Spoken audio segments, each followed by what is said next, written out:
Hello everyone, this is God's Orphan. For today's video, I'm not going to be doing a video essay or a diary entry on my ruminations in overcoming pornography addiction. Instead, something caught my eye and it's this Matt Walsh clip of him talking about there's no such thing as porn addiction, as the title suggests. For the record, I have not seen this video or heard what he has to say. I did, however, scroll through the comments really quickly to understand the sentiment that people are taking away from the video. And there seems to be some disconnect or controversy with what Matt Walsh has said, someone who I don't really follow, but there's a few things that I agree with in how he approaches logic and targeting various issues. And this particular one caught my eye. Like I said, I don't take part in the political stuff too much. I don't care, if I'm honest with you. But let's hear what he has to say. And what I'm going to do is react to this video. As I said before, not heard anything we had to say. I don't know what his stance is, but let's dissect and go through what he has to say where he's right, where he's wrong, based on my personal experience as a former porn addict. So hopefully this will serve as a great introspective prompt for you and just helping you develop a more nuanced understanding of the world in your battle against porn addiction. Okay, so let's go ahead and start. Today, our daily cancellation brings us around full circle. We began the show talking about the efforts to place age restrictions on pornography, efforts that have been furiously protested and denounced by smut peddlers and smut consumers alike, both groups having placed their own satisfaction far above our basic responsibility as human beings to protect children. And we end the show now on a related topic. Now, I make no secret of the fact that, as I mentioned in the opening, that I oppose pornography across the board as a general principle. Yes, I want to see age restrictions put in place, but if I had my way, the entire industry would be dismantled, torn apart, set on fire, and burned to ash while we all gather together and dance around its smoldering corpse.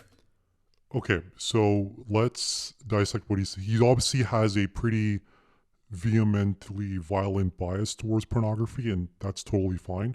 I may share some of those sentiments. Like, I do think it's bad, but we also live in a free society, and the internet is a free domain.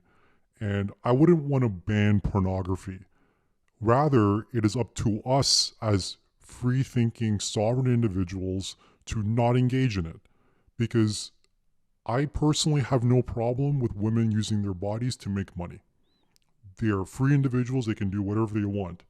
We can't blame an industry for our problems. This is an example of shedding too much responsibility away from yourself.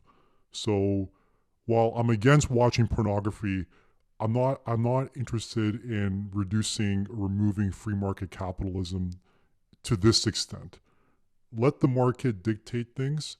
In this case, individuals, in my opinion, should say, you know what, this is not right. I'm not going to watch it. And that's it. You don't have to make a big fuss about it. Let people like me make content around porn addiction and stuff, but I don't want to ban people from expressing themselves on the internet, because if we start doing that, they will start taking away other shit from us. So we can't allow for that. Again, it's not good. I get it, but when you take away one freedom, the other ones fall too. So this is where I think Matt Walsh is pathologically wrong here. If I could do this by banning pornography entirely, then I would. As I said earlier, porn is nothing but cyber prostitution and can be prohibited under the same pretense and for the same reason that prostitution is prohibited already in most parts of the country. But a general porn ban is not going to happen anytime soon, much to my chagrin, which means that we can only chip away at this demonic behemoth piece by piece by individual people deciding to liberate themselves from its clutches. Good. That's exactly what I've been trying to kind of get at here. There's always going to be the sex work industry. This is the oldest industry in human civilization. Let it be, but it's up to us, especially as men, to not engage in it. If we're going to land a blow, it will have to be landed by porn consumers deciding to respect themselves and value their own souls enough to do something else with their time and stop watching porn. It's at this point that I'm often told that, well, it's not that simple. Porn users can't just stop. It's an addiction, just like being hooked on drugs. Literally no difference at all. That's what I'm always assured. I heard a lot of this same rationalizing on Twitter this weekend when the subject came up, and one commenter said, quote, "Do you think it's easy for those who are hooked on porn to just simply stop watching porn? Think again. It's an addiction, maybe worse than alcohol and drugs." In my experience, it's definitely way worse. Your sexual desires are hijacked. This is the most primal, potent force on the planet.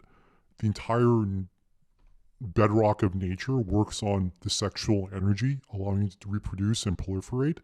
This is hijacked. So yes, it is worse. And let's see what he has to say.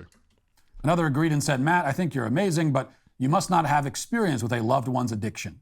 You're right that an addict can just stop if you incentivize them to do so, but it's rarely that easy. It's so much more complicated than that." I agree with this Twitter user, or x.com, my apologies. But Sherwood, it is a complicated mess. I agree with that.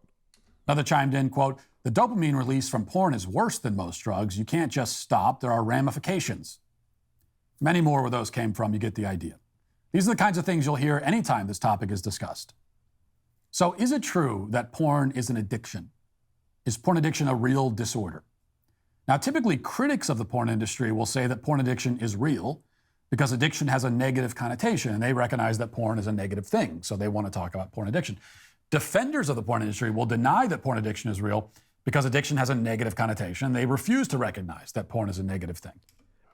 I want to hit on something. Anything can be addictive. I think sometimes we focus too much on the external and not the internal, which is what I'm trying to do on my porn addiction channel. I'm trying to focus on the internal. The internal interprets everything. This is that scene from The Matrix where what is real? How do you define real? Real is impulses in your brain, right? So, yeah, it's weird that I'm surprised he's going down this path. I don't think he's really thought deeply about this, but let's see. Maybe I'm proven wrong. So I find myself on a lonely island because I am certainly not a porn defender, though on the addiction issue, I think that they, the porn defenders, have arrived at the correct conclusion, even if their motives are totally deranged. Well, that's weird. I mean, even the tobacco industry says cigarettes aren't really addictive. And, McDonald's said the same thing with, it's up to the individual to make the purpose. So I don't understand what he's trying to get at here. Of course, the industry is not going to stay as addictive. So what is he trying to do here? Meanwhile, the porn critics have the best intentions, but when it comes to this issue, they're not only wrong, but they are inadvertently making the problem worse. So what is addiction? The important point about addiction, as it's understood today, is that it is considered a disease. Okay, that's interesting. So this is where I agree with Matt. I don't think addiction is just like a disease. I think disease implies that you don't have any sort of control. I think you do have control. And, like diabetes is a disease where you then have to relive your life in a different kind of context. I think when you start categorizing addiction as disease, then the entire narrative around how you deal with it becomes medicalized. When addiction, to me, is not a disease, rather it's just bad programming in your brain because you're in a loop. It's bad code that needs to be rewritten. So it's not a disease. So this is where I might side with Matt here in that I don't think addiction is a disease in the conventional sense. The American Psychiatric Association calls addiction, quote, a complex but treatable disease that affects brain function and behavior. And I actually think I know why they call the disease addiction in general, because then you can actually medicalize it, and big pharma and stuff can create interventions or programs and stuff, and you get more funding, right? If you classify a condition as a disease, government bodies and research bodies can get more money. So this is one of those examples of this is a kind of a loophole that was exploited. I still think we should fund research on addiction. right? This doesn't change that fact, but you can see how the narrative shifted to a disease to get more money because diseases get more money from government funding. The NIH calls it a disease that is, quote, a lot like other diseases like heart disease. I disagree with that. I don't think it's, I'm with Matt on this one so far. Goes on to explain that addiction is a brain disorder. The Mayo Clinic also calls it a disease. Is addiction a brain disorder? I mean, if you consider bad code and software a disorder, then sure, but I think sometimes we use too many words to categorize things, which actually complicates the issue. I look at addiction as a negative feedback loop that's been hijacked or has been implanted in your brain through that set of circumstances. That's what I view it as. As for the nature of this disease, the NHS on its website says this, quote, addiction is defined as not having control over doing, taking, or using something to the point where it could be harmful to you. So addiction then is a disease that takes away your ability to control your own actions. Yes, I agree with that. There's a certain automatic nature of the addiction. Like you're not really, like you're almost in the back seat. And I think that's been my experience with porn addiction. It just became impulse. Funny anecdote, when I was first quitting porn, I'd often find myself going to Google and typing what I wanted to search in the search field and catching myself and closing the tab after. And I didn't even notice doing that. It was just an impulse. It is a dependency, a disorder. Now I think talking about any addiction this way can be potentially dangerous as you're entirely removing free will from the equation. Yes and no, right? I do think you have the free will to change, but what people don't realize that you're unconsciously in the back seat, right? And we have to kind of catch ourselves going, wait a minute, I can just go there and grab the wheel. But we forget that. And this is where, like, it's clear Matt has never been addicted. Like, he doesn't know how this stuff works. But when it comes to something like heroin addiction, you can see where it might apply. Heroin takes over an addict's brain to such an extent that if they simply just stop taking it one day, they might actually die. I mean, they literally... I felt like I don't know. I don't want to go that far. I don't want to say I'm that dramatic. But if you have brain scans of cocaine addicts and heroin addicts to porn addicts, the brains look similar. So I don't know what the fuck this guy's talking about. This guy hasn't obviously done his research. Really can't stop. Not all at once anyway. Their body depends on it. Porn is not like this. If you lose your internet connection for 3 days and you can't watch porn, you're not going to go into withdrawal. I think it depends on the context. If you're in your current situation, you will experience a lot of impulses and temptations. If you are doing something like you're on vacation, if you're getting additional stimulation that's more natural to your body, you will be okay. But I think a lot of people experience those things in different situations. And a lot of times we build those associations through our environment. So again, he doesn't understand these things, right? He's putting too much on the individual without realizing that you can't become an individual without understanding the environment. You're not going to break out into hives. You won't collapse on the ground in convulsions. You're not going to have a high fever and seizures. You aren't going to have a heart attack and die. You'll be fine. You can go without it. You might be a little bored, a little bit restless, but you will be fine. Yes, I do agree with that, right? Like the first 3 days, especially when your body's just not used to this new unknown, it is tough. It's tough for anyone.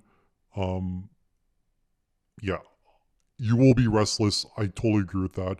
But I think he just passes this off. I don't think he realizes how damaging this really is. You're not physically dependent on it. If you want some positive news in the culture war, since Roe v. Wade was overturned, the left has lost their minds, making abortion their official sacrament. The pro-life efforts, which are now more important than ever, are booming. You heard that, volunteers, by giving a .com much trouble. If I incentivized you enough, you could stop watching porn today without much trouble. If I incentivized you enough, right? If you were incentivized enough, you could. So if I were just to... Okay, so incentives are really important here. But I think the best incentive, and there's a lot of research and gamification with like healthy behaviors, it doesn't work in the long run. So try not to use a monetary system in place to overcome your addiction. Your incentive should be from within, from your heart. Your incentive is a better human, better relationships and stuff. Let's see what he has to say, but I do think incentives can help you take the punches. That is, I do agree with that. To take an absurd hypothetical. If I were to offer you $1 million not to watch porn for a week, you could do it. Anyone could. Now, $1 million might be enough to help you break a heroin or alcohol addiction, but probably not. And besides, you'd still suffer the potentially fatal ramifications. I think you can actually get over. So I see what Matt is doing. He's trying to, yes, when it comes to substances, literal substances like alcohol and heroin, there is a physiological bodily dependency being reinforced in there, and especially if you're an alcoholic, it is a thing. Like you will go into a severe withdrawal state where you have to be hospitalized and stuff. So I understand what he's getting at there, but he's taking extreme examples. This doesn't mean the brain is not affected. It's not thinking like those individuals who have heroin or alcohol addiction. Of going cold turkey off of those substances, even if there was $1 million on the table. In other words, a fat check could not instantly release you of a true substance addiction, but it could release you of your porn addiction. Okay, so this is where it's interesting. I do agree with you, but here's the thing. It takes at least 2 weeks for you to build new neural pathways. Sorry, 2 months. 2 months. So a week is trivial. I think anyone can not do any sort of addiction, obviously not heroin or alcohol. But anyone can do that because there's a clear goal and an outline. I think the reason why a lot of men are addicted to porn, this is where let's see where he goes with this. But a lot of men are addicted to porn because we don't have goals. We don't have any sort of meaning in our lives. So we go to this. And what he's doing is he's just demonstrating my key point here, and that if you have a goal-directed behavior, and I'm actually doing a next video on how entrepreneurship can help you overcome addiction. This is a good example of this concept at play, where, yeah, it's goal-directed behavior getting you out of it. So he's kind of he's trying to make it seem like, here's what I think so far. I think he's trying to make it seem that it's not as bad as those two.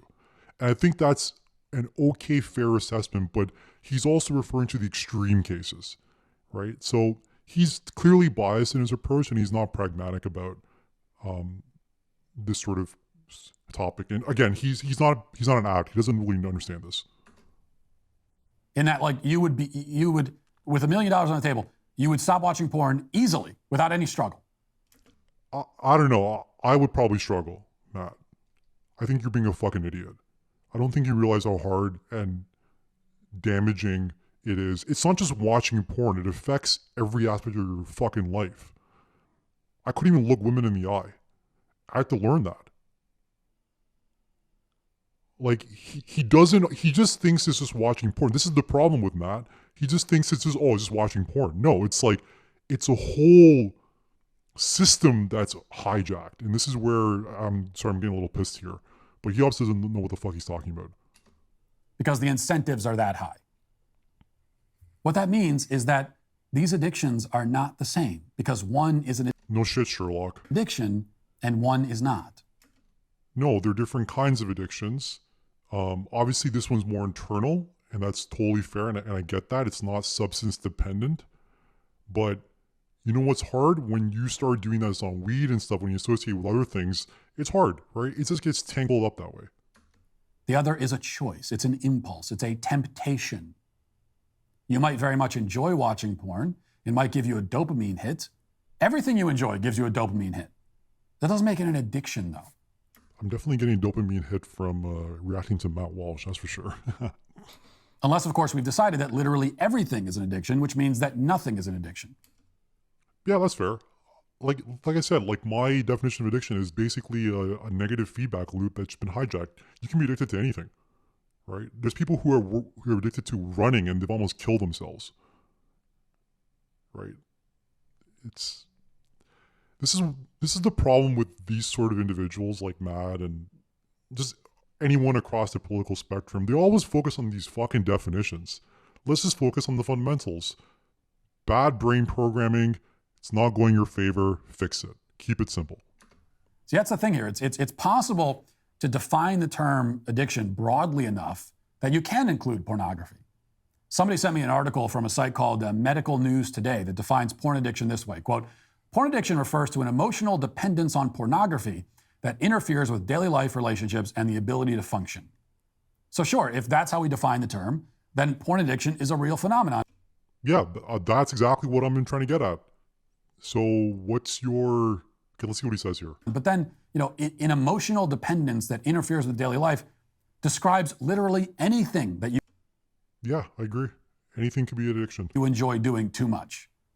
And in our modern age of materialism and overindulgence, that means we all have like 50 different addictions, which means, again, that the term is effectively meaningless and functionally useless. Oh, interesting. Okay, so he's more aligned to me than I think. Okay, so I'm a little proven wrong here. I think he's bad in the details, but I think the concept is what I'm kind of getting at here, in that, like, I replace my porn addiction with another addiction, in that I love creating stuff. It's like my favorite thing to do now. Videos, cooking, like what have you. And but so here's what I kind of preach. Create more than you consume. That's it. It's very simple that way. If you're consuming, no matter what it is, you're going to go down the path of what I call addiction. But if you're creating, you're less likely, because you're learning, you're doing something new, there's a challenge component to it. I think this sort of distinction is important. Consumption versus creation. If you're creating, you're less likely to become an addict. You're less likely to become an addict. We're using the same term to describe the meth addict lying on a cardboard box out on the street and the woman who spends too much on Amazon packages. Yes. So again, it's like our terminology and definitions here. But in both cases, it's bad programming running in a loop, right? That's basically what it is, right? Let's not overcomplicate it. And because it's the same thing, it's in your head, it's bad code, you got to approach it in the same way, in that change the way you think about your environment in the world. That's the first step, and that's through journaling, meditation, psychedelics. I might even do a video soon on psychedelics and how that affected helping you kind of reprogram your brain a little bit. But yeah, that's like let's see what he says. Or the man scrolling Pornhub. The latter two cases are obviously not in the same ballpark as the first. The only thing we achieve by calling everything an addiction, by using clinical terminology to describe all sin, all temptation, all vice, is that we let everybody off the hook. Yes. Okay. So this is what I agree with. So I guess Matt and I are more similar than I thought. So, yeah, it is still your responsibility, right? When you start pointing fingers at the other, you forget that sorry, let me just get my words here. When you point fingers at the other, you diminish personal responsibility for your actions. That is against Eastern philosophy, Hinduism, Buddhism, even Christianity. If you follow some of Jordan Peterson's teachings about, bear your cross, right? Personal responsibility is the most important thing that you have to do here. So I do agree with him here so far. We've removed choice. We have obliterated free will. Yes, we do have a choice. And this is where he's ironically wrong here. This is where Matt's kind of an idiot, I think, or he doesn't see his own bias. You have a choice. That's why you can't ban the porn and sex work industry. But we have a choice to make the correct choices that align to our goals and vision to become good people. Nobody has any control over anything they're doing, which, as we recall, is a definition that the NHS provides for addiction. There's a philosophy around free will with religion and stuff, but we're not going to get into that right now. When everything is an addiction, we all become pre-programmed robots, right? Victims of our own behavior. So in computer science, there's a lot of computer scientists coming out saying that this, we're probably in a deterministic system. Even Sam Harris was kind of talking about that. So again, like is Matt potentially biased here? Yes, 100%. Because I am a bit of a determinist, and we are kind of pre-programmed, and I do believe in the grand tapestry of God's plan for every one of us, whether you're atheist or not. It's like, I'm not here to preach religion here, but it's I do believe in more determinism. So and you can tell I don't think he does, which is why he speaks the way he does about this topic. Our bad choices are like cancerous tumors. They are an affliction, a disease, something we cannot control and therefore cannot be blamed for. That's exactly how I blame my porn addiction for my parents because of how I was raised, but it was still my responsibility to fix it. So again, there's nuance here, right? This is where like Matt is a bit of an idiot because I hate to say it, he's probably privileged. He had a decent upbringing, right? He's never had, I don't know his background. I could be very wrong here, but if you were like, he's never been in the slumps for most of his life. And this is what he doesn't understand. I think this is his bias kind of coming out in full force. A shamed porn user has been conditioned to see his situation. He can't control it, he can't stop, so he doesn't. This is how everybody has been conditioned to view all of their personal flaws and sins and vices. And so we have become a society of pathetic weaklings swept along helplessly by the current. I agree with that. I think we do come up with too many excuses. Here's the thing. I do, in some cases, blame my parents for my childhood trauma, and that led me down to a path of addiction. However, like I said before, it is my responsibility to fix that, and I'm not going to blame them. They were doing what they knew best, and I had no control over that. But it was them, though, objectively, and this is where Matt doesn't have that deep thinking nuance here.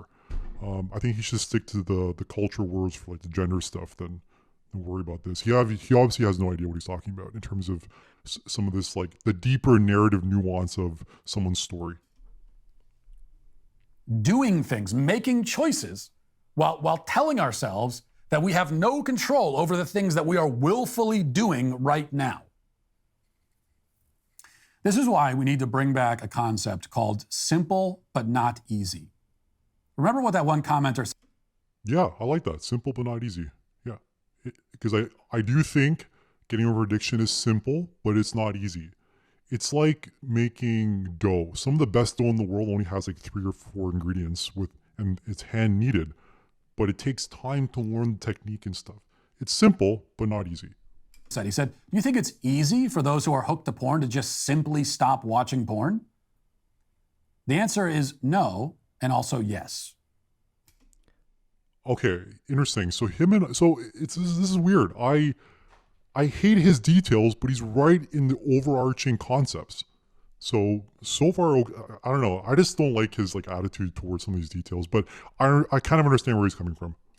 I don't think it's easy. I don't think it's easy, but I do think it's simple.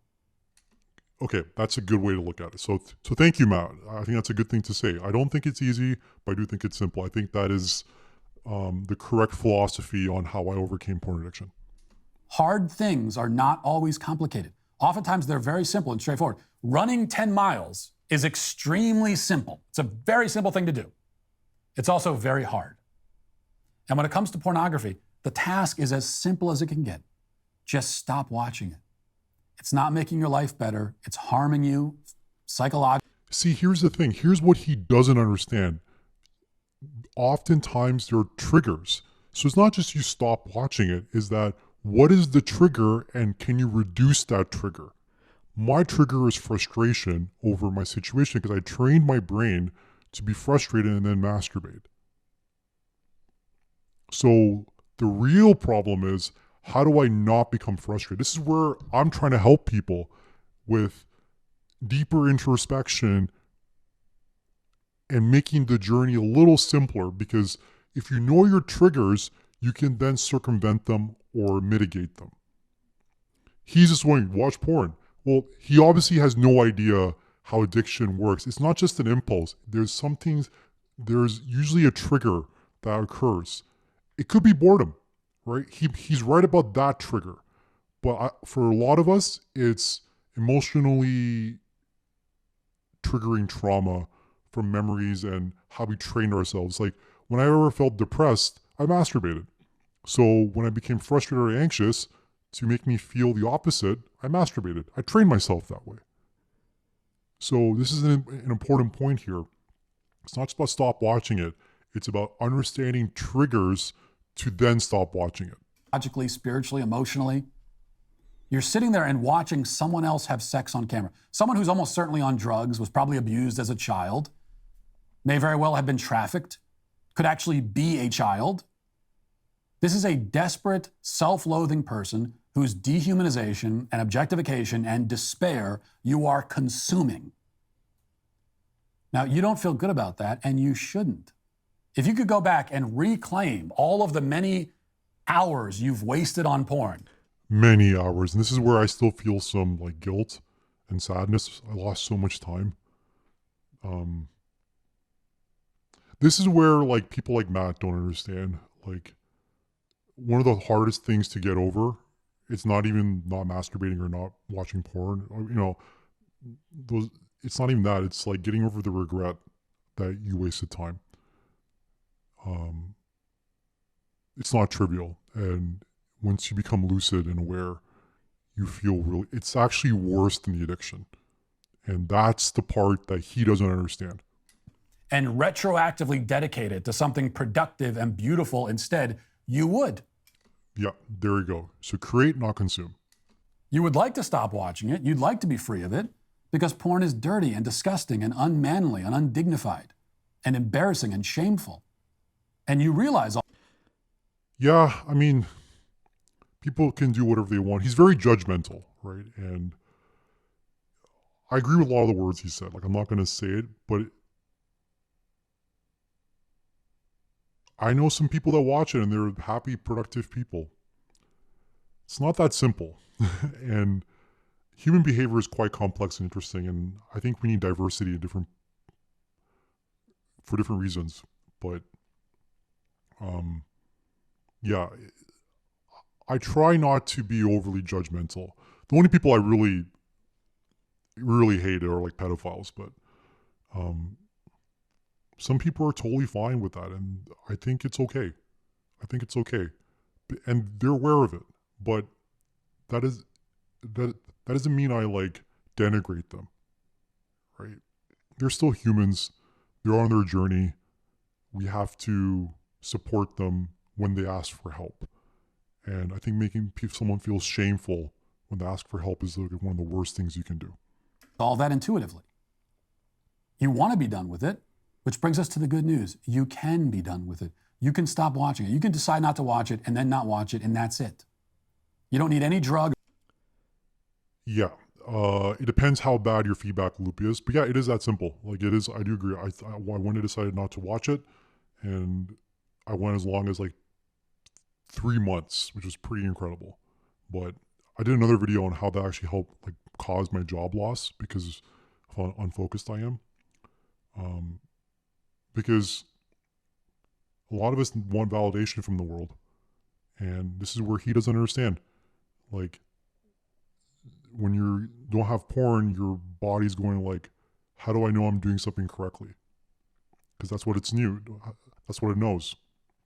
So again, the nuance and narrative, he has no fucking idea. But I think in very broad strokes, so far, Matt, I tend to agree with. Or any treatment plan or any special facility. You can just. I actually think you can benefit from his facility. I have plans to start one. That's actually why I want to create this YouTube channel, make enough money to start a facility for porn addiction. Not watch it. And that's all. Now, this may sound like the least helpful advice of all time, but in many cases, it's the only kind of advice that means anything.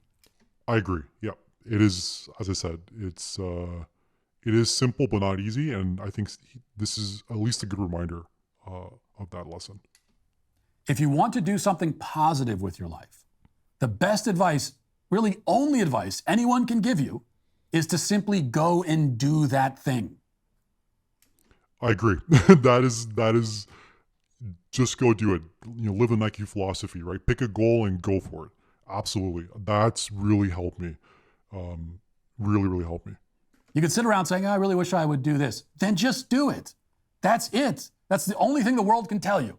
Oh, you want to do that? Well, then go ahead and do it. But I can't. Well, yes, you can. But I can't. Well, okay. Well, then just sit there saying you can't. What do you want us to tell you?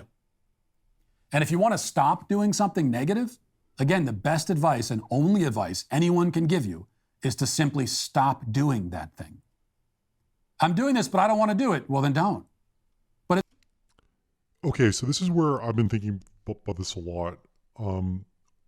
Confusion is one of the biggest reasons why we can't persist in our folly. And one of the things I struggle with was, is masturbation okay? And that cognitive dissonance of not understanding what's right or wrong made it so hard for me to quit at first. Because I thought, if I masturbate, it's like, I'm sinful, whatever. So this is where you have to be really careful about how you judge yourself to move towards your goal. So in my opinion, just quit porn, masturbate as much as you like. If you want to take it up a notch, do semen retention. Okay? But if you need to masturbate 3 times a day, but at least you're doing it to memories and personal experiences, that's still way better than voyeurism. So again, you can pick your flavor as long as the base, it's like making pizza. Everyone's crust is the same. That is, don't watch porn. What you put toppings on, how you cook it, that is up to you. Okay, that's the best way I think we can all navigate this. It's hard. Okay, well, then it's hard. So it's a difficult thing. That's it. Endure the difficulty. Yep, I agree. Take the punches. That's it. And that's advice that you can follow with porn because it's not an addiction. It's a lot of other things, none of them good, but it's not an addiction. And that is why. So again, depends on your definition, right? I think addiction is simply I'm sorry to keep hammering this, but this is what I really do believe. It's just bad programming that's you're in a loop. Okay, then break the loop, right? It's just like software. Porn addiction as a concept is today canceled. So that was my reaction video. It was a bit lengthy, but I wanted to really go into it. Long story short, I think Matt's details on the narrative of porn addiction, which is what my channel is about, it's about the narrative reasoning around porn addiction, I think he's like pathologically wrong across the board in many areas.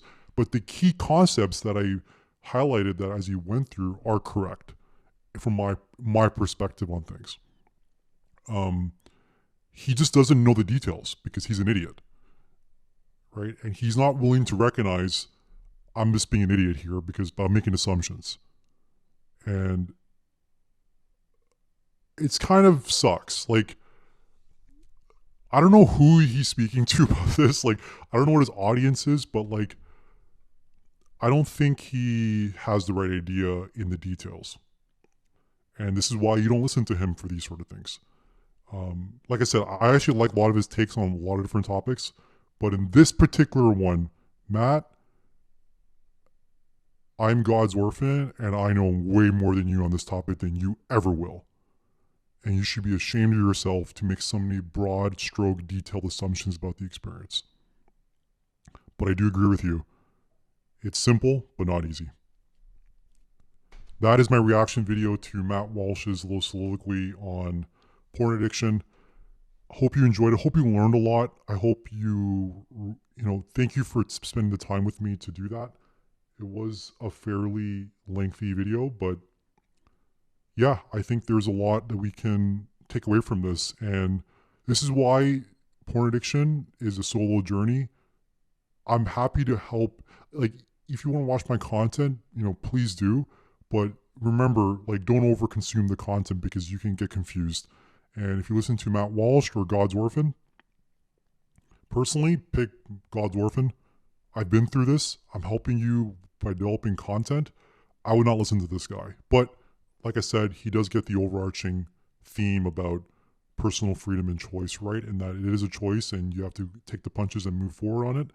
And porn addiction is just a weird software loop in your brain that's not working correctly. but it does take time to refactor that code.